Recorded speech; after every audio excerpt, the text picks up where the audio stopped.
Tyrone Gethers, Jr., your host of the Source of Inkwell, live on KUAW, knowledge, understanding, and wisdom. You can check out this broadcast a number of ways. You can go to TuneIn, Facebook, YouTube, Periscope, Twitch, and type in KUAW. We'll pop right up.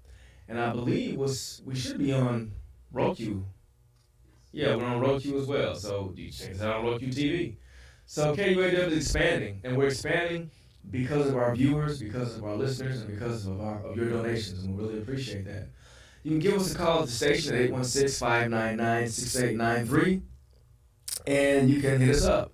I've been gone for a little while because I had football practice. I had to coach, and then I came back last week with my students for RMS Radio, and that was a great show. So if you haven't checked that one out, go back a week ago and pull up that show and see how well those kids are doing. But this is my first show back into the saddle of a solo flight for a while. So hopefully this broadcast is very beneficial to you. I was doing some thinking and some pondering based on a lot of things I've been encountering. And I came across a philosophy that I've heard someone say on a particular television show. And it was talking about the brown bag philosophy.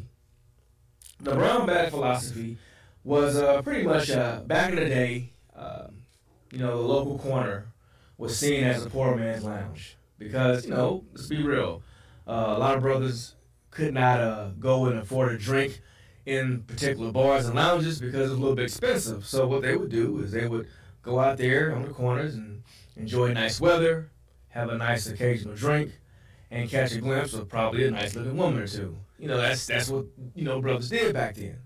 However, it was seen as cheap entertainment. And it was all good. You go out there, hang out with your friends, enjoy yourself, enjoy your time, and just enjoy each other's company.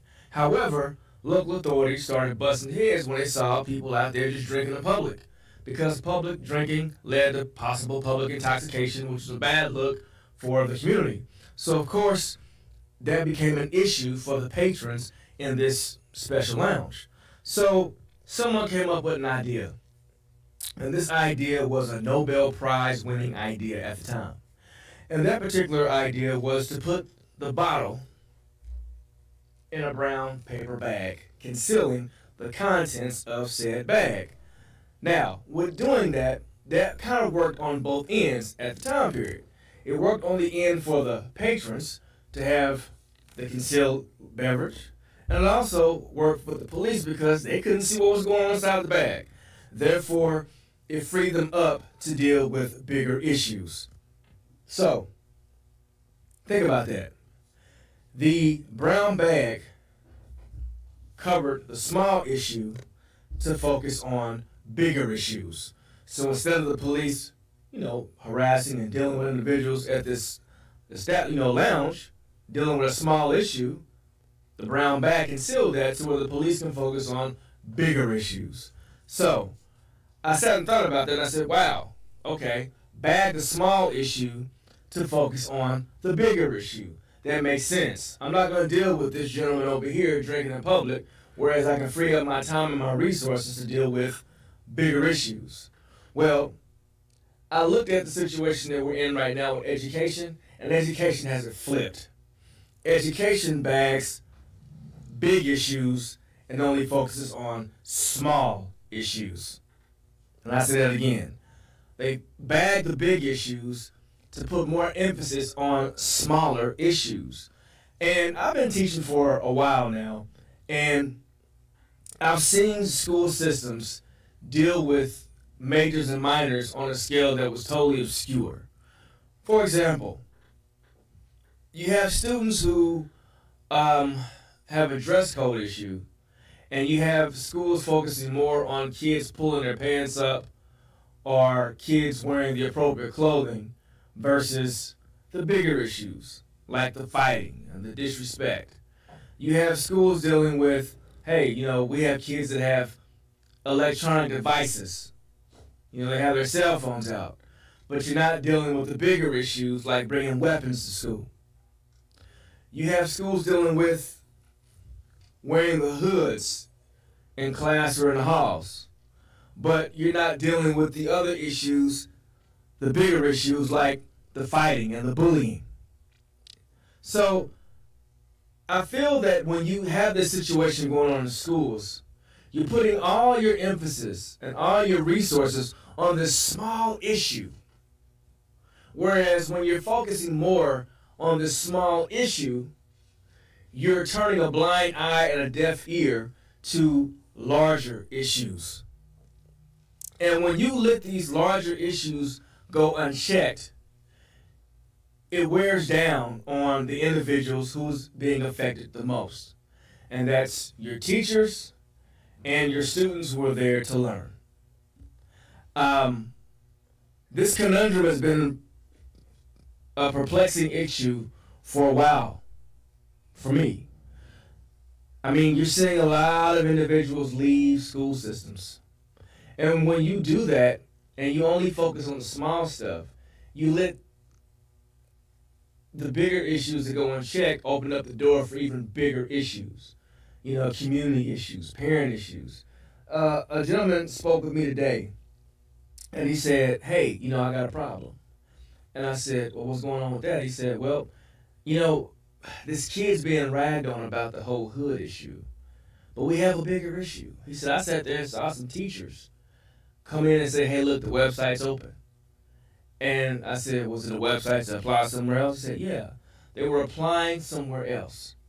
And I said, wow, okay. And he said they were applying because teachers said, look, I went to school to get a degree. I'm a highly educated individual, and I'm a darn good teacher. But I do not come to work every day to be called the B word. I took it to my administration, nothing happens. I'm worth more than that. And I couldn't get mad at that.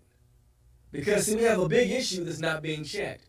I mean, coming to work and being called a derogatory name daily is an issue. Now, of course, someone's going to say, well, then they're not cut out for the job. No, they are cut out for the job. But the job is not respecting that teacher by bagging that big issue. They're concealing that big issue. So we have schools that go around and we're all, we're data driven. And there's nothing wrong with being a data driven district, because that's the end thing. Wherever you go, you hear people say, the data says, the data reflects. Upon viewing the data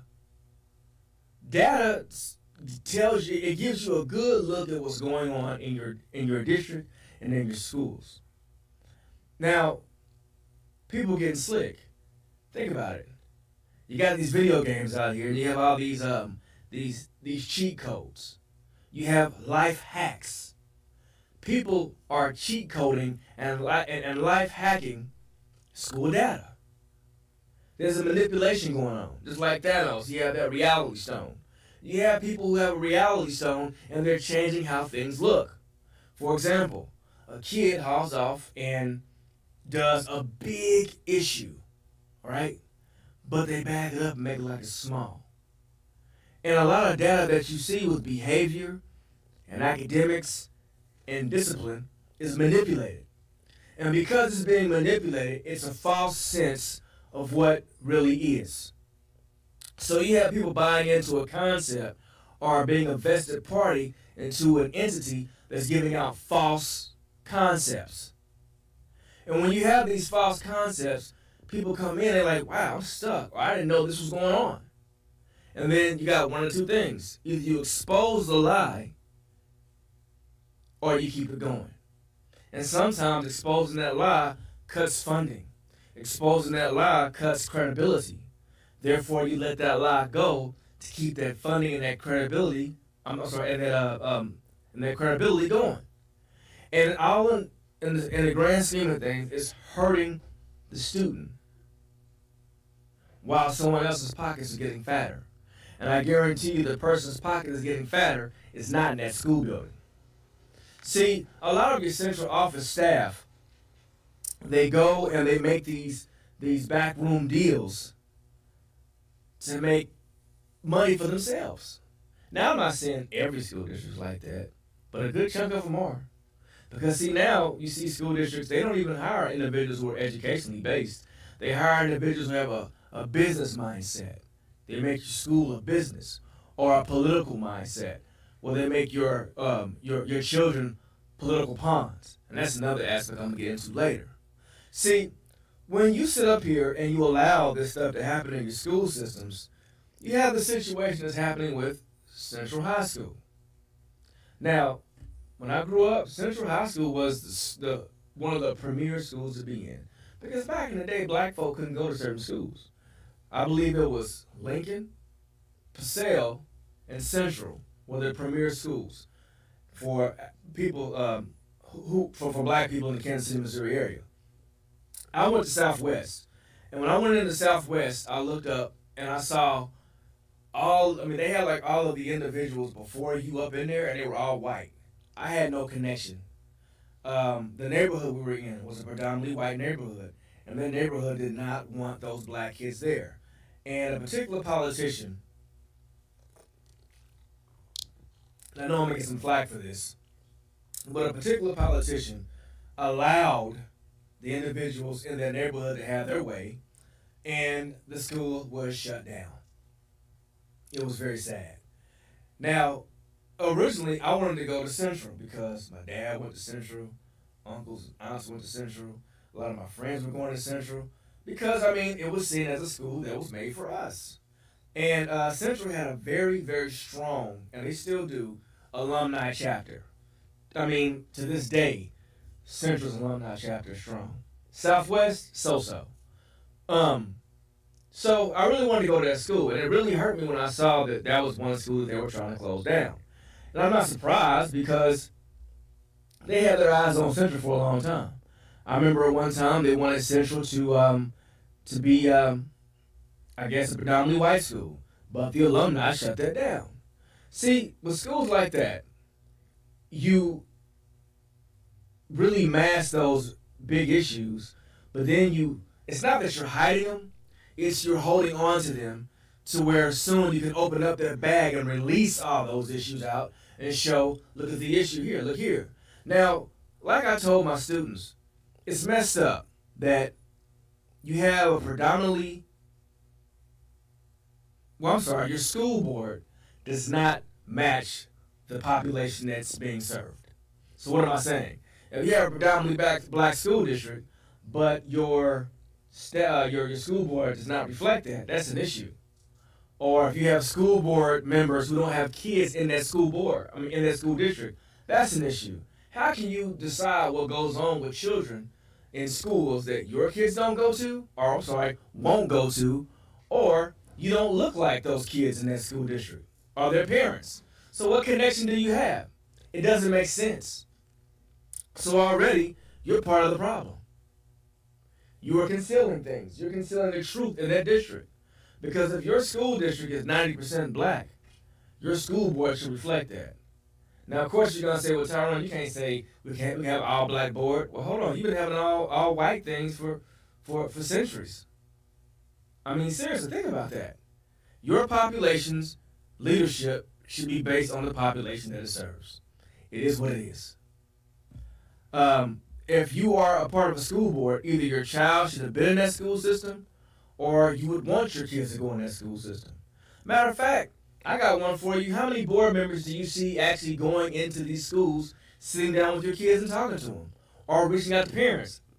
Got a better one for you. How many central office staff do you see actually going into these schools and talking to kids, talking to teachers, or reaching out to parents? Very far and few in between. We don't see that much. We don't. But they're the main ones wanting to shut down your schools, or when you reach out for assistance, they're not there. Got another one for you too. Let's talk about another issue that's hitting up. See, we like to rag on what teachers aren't doing, and I get that. There are things that teachers don't do. You have issues in every profession, but I will not sit here and allow someone to rag on my profession, because see, you have parents out here who kind of miss the whole mark. See, it takes a village to educate a child. That means parents, admin, central office staff, and building administration, and classified staff all has to work together. But now, someone has the ideal that it's parents versus teachers. You have parents that will use central office staff to bully teachers. It happens. You have parents who sit up here, and I get that. They're your child. And you know what? My son is the best thing that came from me.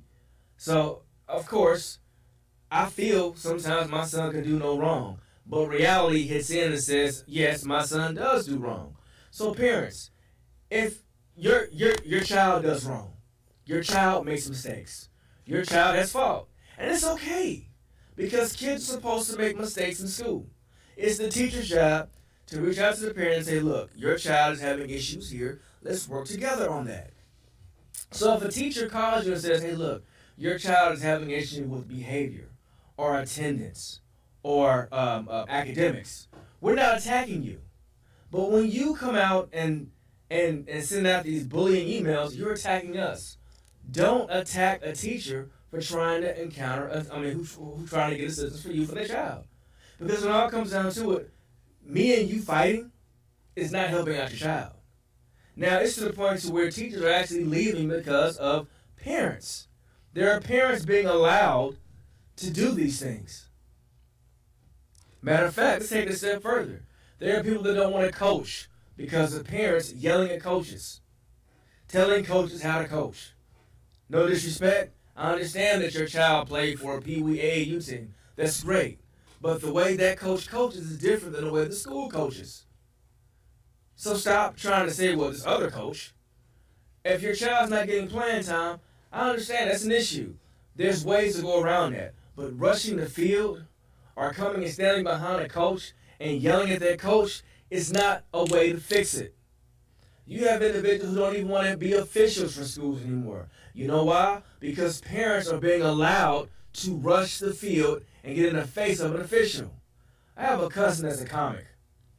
Shout out to Justin Leon if you never reached out and looked at some of his stuff. I strongly recommend hit him up. I think he has YouTube videos out there. But anyway, he got onto the news one time shortly after the Will Smith and Chris Rock debacle. Either way it goes, no matter whose side you're on, you should not rush the stage on anybody. He made a good point. You're not going to rush the stage on me. As a teacher, you're not going to bust up in my classroom on me. As an official, you're not going to rush the field or the court on them. They're doing their job. If they're not putting their hands on your kid, restrain yourself. There's ways to go about getting your point across. And running up on the field and threatening an official is not a way to do it. We can't do that. It does not look right. Your child's sitting right there watching you show your natural behind because they didn't get playtime or you didn't agree with the call. They're human. They have errors. You make errors too. How would you feel if I went to your job and put my hands on you because you made a mistake? Oh, I got one for you. Check this out. How would you feel if I was sitting at my job waiting on you to come pick up your child and you were late? Not 5 minutes late, not 10 minutes late, but 2 hours late. There are many teachers and coaches that will take a child home because no one answered the phone to go home and drop off their child to see that the adult is sitting at home just chilling. So how would you feel if I walked up in your house and put my hands on you? That wouldn't be right. How would you feel? I got one for you. One of my teachers made a good point. She said she called a parent, and the parent said, "I don't want you to bother me on my job with this." That teacher said, "Oh, hold on, hold on. Your child is interrupting me while I'm teaching, distracting other students, and being profane in class.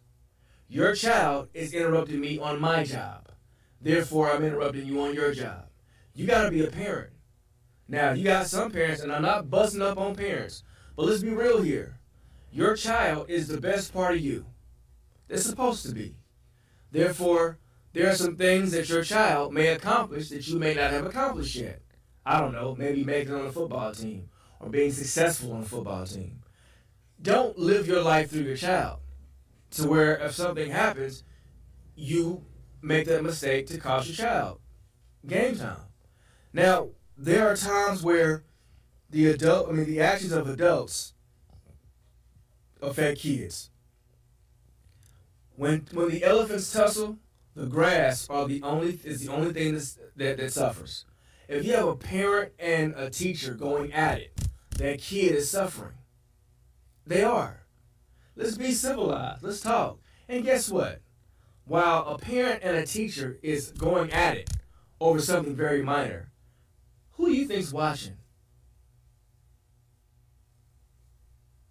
Maybe an administrator. Maybe a central office person.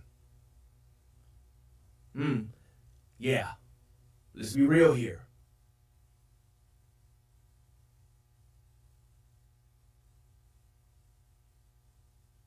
To encounter parents.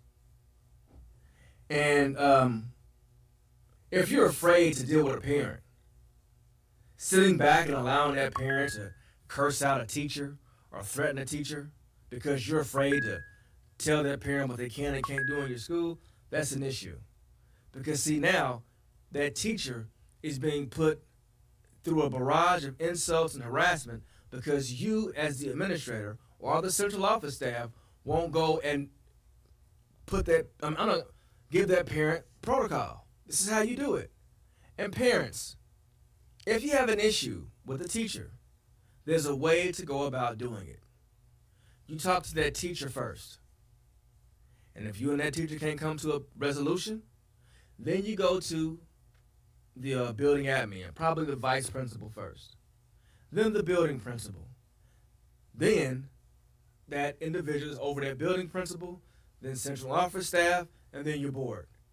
Because parents, if you have an issue with a teacher grading something, you don't jump right to the board. It doesn't look right. It does not. It's all about going through protocol. Because I know it's an end thing, Mr. Walker, for people to go and sue school districts. Yeah, it happens. But I guarantee you, any lawyer in their right mind will ask you, did you go through the proper channels before you want to come with this lawsuit? And for the most part, most individuals don't. And for the most part, certain parents are the aggressor. Now, note, I'm not saying that teachers are perfect. I'm not saying that. What I'm saying is, don't get caught up with closing the bigger issue and focusing on a small issue. Yeah, your child did this, but what is your child being allowed to do? Now, in schools, kids are being allowed to do certain things. Now I'm going back on teachers on this. Now, let me ask you a question. Think about how you raise your child. And then think about what kids are being allowed to do in the school building. And if you're one of those individuals that's allowing kids to do certain things that you won't allow your kid to do, you're part of the problem. Now, I've addressed central office staff, I've addressed parents, now I got to address teachers too. Now, I sat there and heard a guy sit up here. There was two kids that said the N-word to each other. And I looked at him, and he allowed the kids to say it. Wow, really? Now, I sat and talked to some elders in my community, and they said, sometimes when people don't correct a child's behavior, they don't correct that child's behavior because they feel that's what that child is. I had a teacher tell me one time that, I don't address kids using racial slurs towards one another because I don't know how to do that. Simple. Tell them don't say it. Well, as a white woman, I feel I can't say that. No, yes, you can. Yes, you can. Tell that kid don't use that language. Guess what? If I was at work and I use that language towards another coworker, I don't have a job. But see, it's the thing. We're allowing kids to say and do things that if we do it, we lose our jobs. If we did it, we get punched in the mouth. If we did it, our kids would get taken away, or our kids wouldn't respect us, or something more detrimental.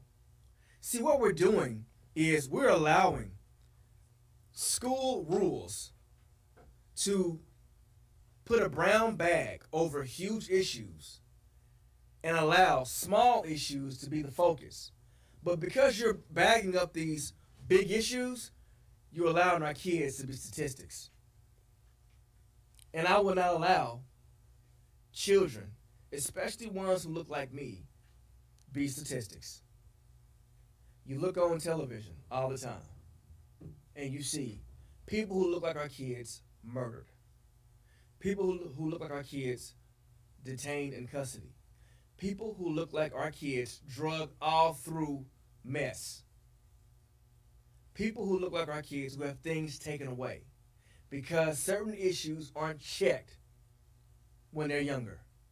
I was always told that there are certain things that if kids don't learn at a certain age, they lose it. They will not have it as an adult. There are people who are my age who are not grown, but they are adults. I will say that again. There are people who are my age who are not grown, but they are adults. Yeah, you are adult age, but you don't have a grown mindset. You don't. Because you still do things as if you were that middle school child because things weren't checked. Things weren't consistent. Mommy and dad said no, but a school official said, yeah, I got one better for you. A school official said, yeah, but I won't say nothing to your mama and daddy. Teachers, you did not go to school to become a teacher to be kids' friends. I don't have 13 and 14-year-old friends. No, I am their authoritative figure. I am an extension of their parents. Someone said, Mr. Gethers, you have a secret. What's the gift that you have with dealing with parents? It's not a gift. It's common sense. I tell mom and dad, I am an extension of you from the home and the classroom. So I ask parents, what's the no? What shouldn't kids do? And then when I see the shouldn't do in my classroom or in the halls, I become the extension of mom and dad and say, look, you can't do that. You can't wear that. You can't say that. You must learn that. Because if they disrespect that, I got mom and dad backing me because I backed them. That's the secret. And it's not really a secret. It's common sense. Because it takes a village to raise that child. A village. Forrest Tyson says it all the time. I'm sorry, Mr. Forrest Tyson says it all the time. Hello, village. We work together. Because, not to be a cliche, the children are the future. A kid cannot be productive in the future if you're allowing nonsense. Deion Sanders, you might want to watch this video. I'm going to share it too. He sat there and talked to his team and told them what we can't do. We can't do that. Teachers, we can't argue with parents. Parents, we can't argue with teachers. Admin, we can't allow teachers and parents to argue. Central office, we must create an atmosphere where principals and building admin can have a successful atmosphere for teachers to teach and parents to parent, while administrators administrate. That's how it should be, because that builds community. Now let me get on community. How much am I doing good on time? Okay. Community. Community is where individuals can live and work and function together as one. You have your schools educating. You have your parents parenting in their homes. You have your businesses offering goods and services. You have the consumer patronizing these services. But then you have politicians. Politicians are elected from the people. Okay? We vote for that person to be in office because that person in office is a reflection of the people. That person in office works for the people. But I don't see that. Now, the people have been misused enough. I'm tired of getting text messages. First of all, how'd you get my phone number? You're texting me, asking for your support. Okay? It's one thing you send a mailer out. But now you're texting me on my personal device, asking for my support. Now, I will say that there have been some politicians that when I reach out, I respond back, they hit back and we have actual conversations. Or I would say, hey, I have a radio broadcast. Please come to KUAW Radio and deliver your platform. They've done that. However, I'm seeing something different. Now, I'm seeing that philosophy. We talked about this in class. We spoke about the Holocaust, how when those Jewish brothers and sisters got off of those trains, you would think that the German soldiers would be the ones getting them. Typically, it was elevated Jews in the concentration camps that was going in and ushering them from one spot to the next. If you think about the enslavement of African people, no, Europeans didn't go all through Africa taking African brothers and sisters. They weren't doing that. They had Africans who would go to these tribes and bring them over. So what am I saying? Your oppressor would send someone who looks like you to live amongst you to allow the oppressor to come in and oppress them. So what am I saying? Politicians are the exact same way. And there are particular politicians that are in our own city, Kansas City, Missouri, that do that. In our own state that do that. I'm allowed to say names, right? Okay. Well, first off, Trudy Bush Valentine is the heir to the Bush beer throne, and she reached out to me. I got the text message from her, and I'm like, okay, well, what can you do for me? What can you do for our community? I got the text message to say it. As the kids would say, I got my receipts. I reached out and I said, hey, I'm with KUAW Radio. Would you like to come in and sit down or do a phone interview or a Zoom? Because you're the one running for office. I'm not. And the person said, I'll get back to you. Then I started getting all these robo messages again. So I guess I didn't get the memo. No. I'm not going to allow that to happen. Then what? Then I'm riding down the street and I hear Emmanuel Cleaver. Oh, yeah, I endorse Trudy Bush Valentine. She's the real deal. Okay, you're talking about all this civil rights stuff and all that, but then you're endorsing an individual who is hitting up individuals in the urban community, but when a very profound urban radio station reaches out back to her, it falls on deaf ears? Nah.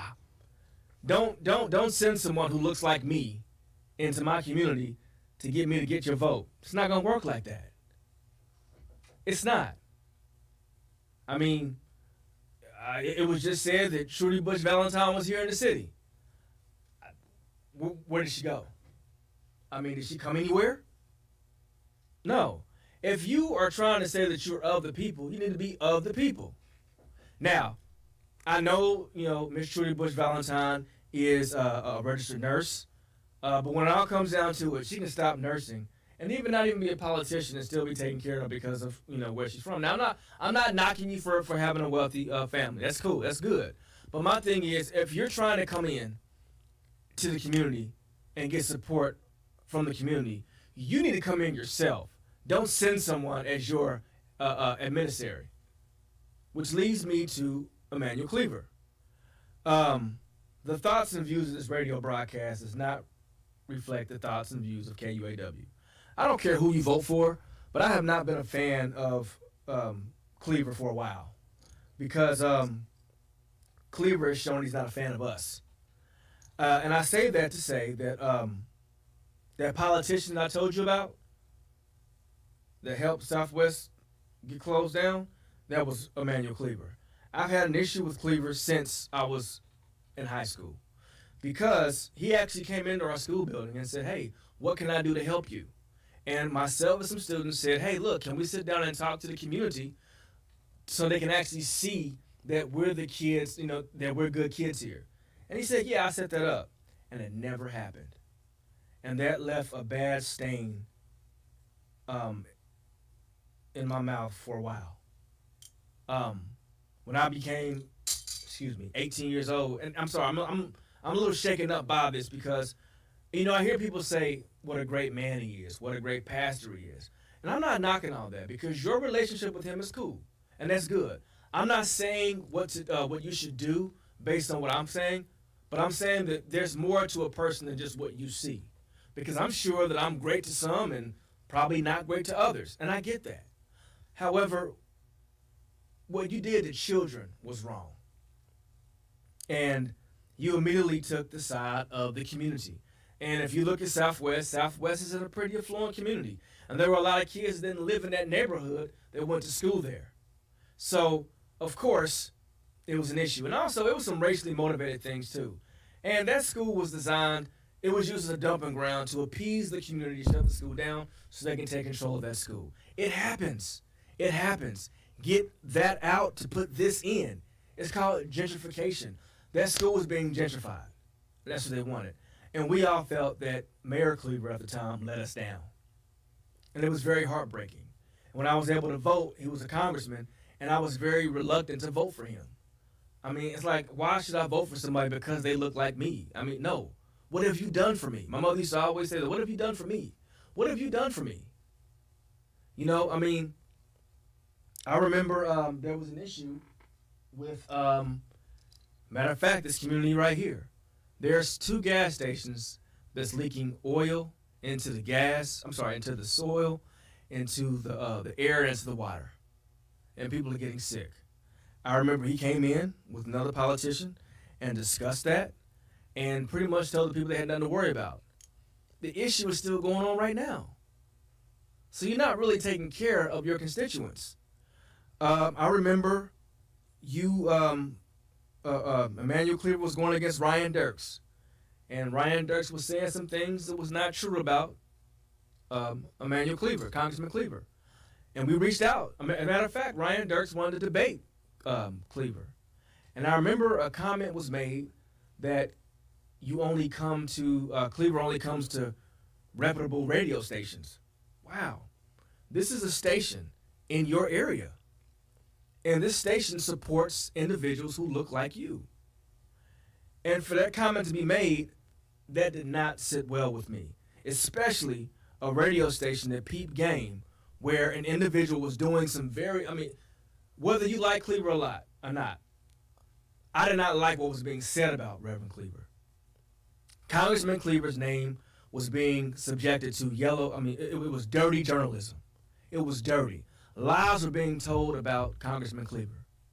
Now, here's the thing. I was upset, and I reached out, and I was pretty much told no. We get it. You're a big boy.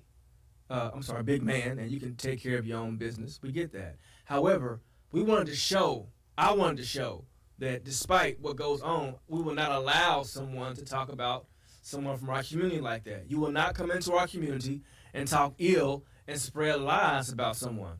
Hey, if you're running up against someone politically, that's fine. That's cool. But you will not sit and spread lies about someone that's untrue. And I remember calling Freedom Inc. like it was yesterday. And I said, hey, I'm Tyrone Gethers, Jr. with KUAW Radio. I wanted to call and see if we can get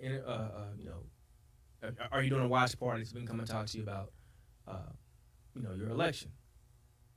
No. Oh, I'm not doing a watch party. Okay, is he available for comment?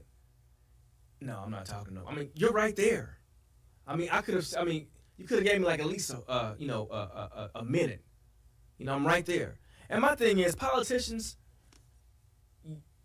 stop saying you can't talk to people if people are the ones that got you where you are. Our votes got you there. Now, I'm not saying you gotta, kiss our behinds or anything, But if someone's asking to speak to you about an issue, that's your job. You work for us. We voted for you. And the messed up part about it, Cleaver blew me off.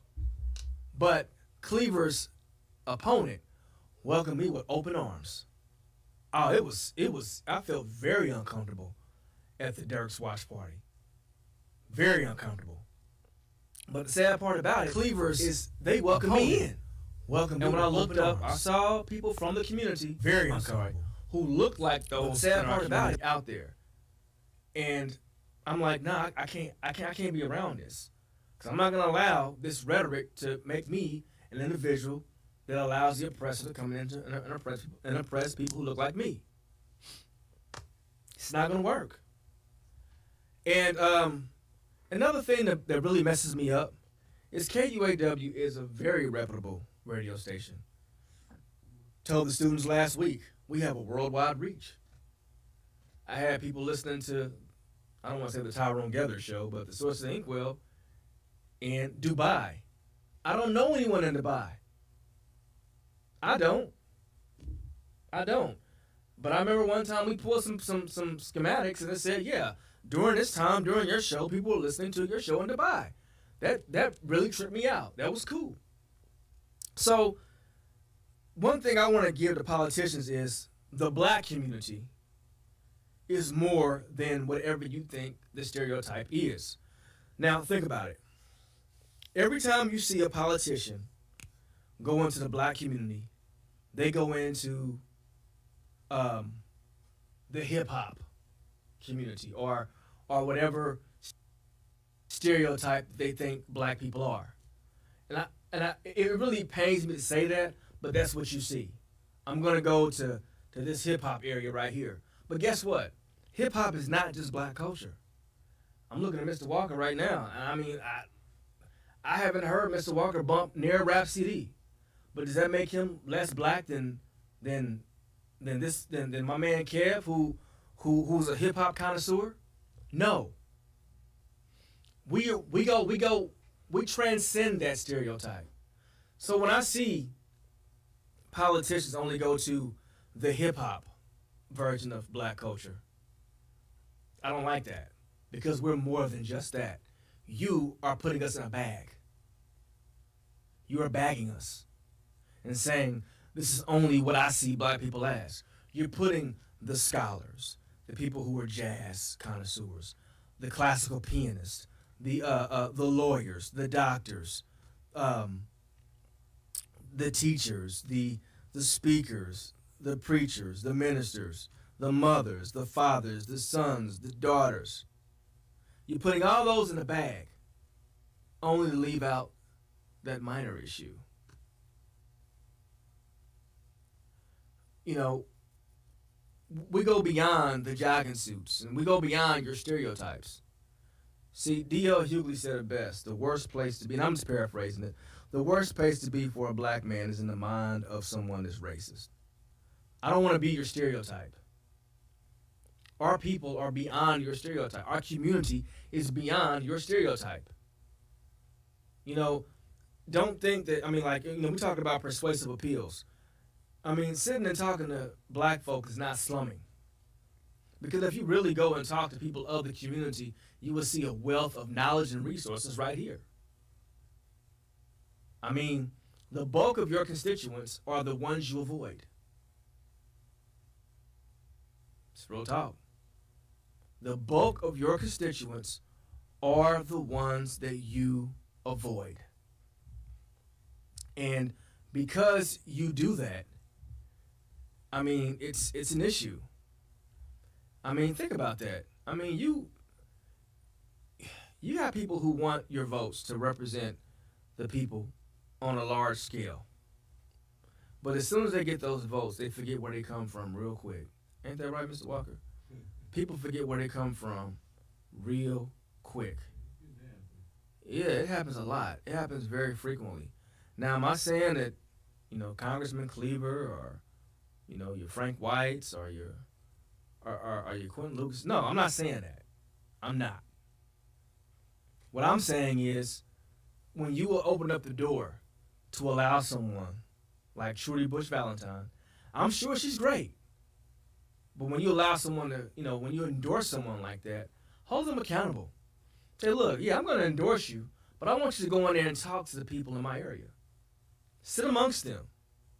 Get to know them yourself. Because I'm not going to sit up here and say, hey, look, I'm going to endorse person A, and you don't come into my community to speak to the people in my community. Got a problem with that.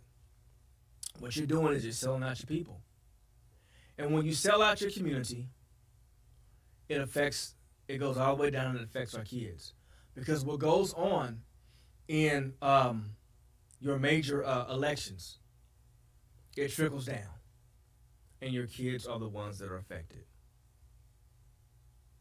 And one of my friends on social media, who I actually met, Mad Marlin, had a sign that said, "Stop killing my kids."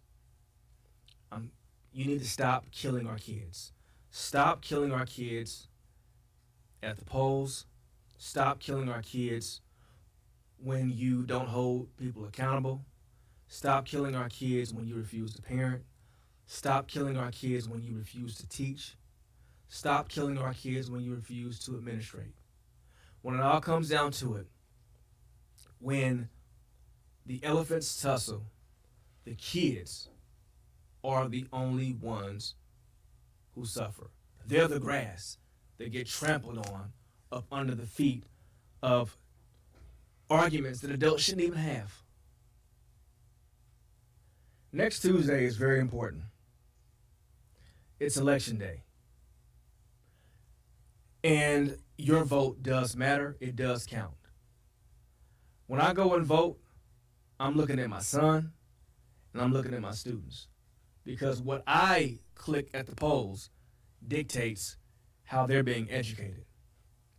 And right now, the educational field is being raped of its resources. Good teachers are being taken away. All because of decisions. All because of bagging up those major issues. We need to focus on the major issues. Get our hands dirty. It takes a village. It takes a community to educate our kids and to eradicate issues that affect the learning of our kids. If I can put my differences aside and work with someone that I don't get along with for the sake of children, you should do it too. Stop opening up the door to allow oppression to come in and oppress our children. I think I'm coming up on my time. I got 10 minutes? 8 minutes. Okay, I got 8 minutes. So I strongly urge, if you are a parent, I want you to sit and think of ways to work with the teacher to assist your child. If you are a teacher, think about ways to work with the parent to educate your student. Because the kid's going to mess up. That's what they're supposed to do. Your job is to make sure that those mistakes turn into learning steps. If you're an administrator, find out ways where parents can be held accountable, teachers can be held accountable, and you as the administrator can be held accountable. Accountability goes on all ends. Because when that child fails, we all fail. We do. We do. So think about that. It goes beyond your classroom. It goes beyond your household. It goes beyond your paycheck. Kids need people who care. Kids need a community who cares. Put people in position that care for our kids and care for our community. It's time to take things that need to be taken out of that brown bag. We need to bag up the real issues and not the issues that are trivial. We need to have relevant data. We need to have decisions made from individuals who care about us. I'm Tyrone Gethers Jr., and you've been listening to The Source of the Inkwell. And the Inkwell education overflows. And like ink, let it stain permanent. God bless. See you next week at the polls.